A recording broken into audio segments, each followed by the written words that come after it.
খবরটি নিবেদনে care concern hospital. আপনার সুস্থতা কামনায় care concern hospital, Srirampur, Hooghly.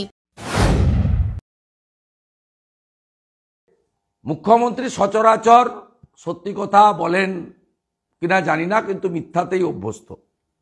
এবং আমাদের ঘোষিত অবস্থান আছে, বিজেপি সরকার করলে আমরা মিথ্যাশ্রী চালু করব এবং প্রথম মিথ্যাশ্রী পুরস্কারটা বাংলার সঙ্গীত একাডেমি পুরস্কার প্রাপ্ত, কলকাতা বিশ্ববিদ্যালয় থেকে ডক্টরেট প্রাপ্ত, একটা সময় জর্জিয়া ইউনিভার্সিটি থেকেও ডক্টরেট লেখা,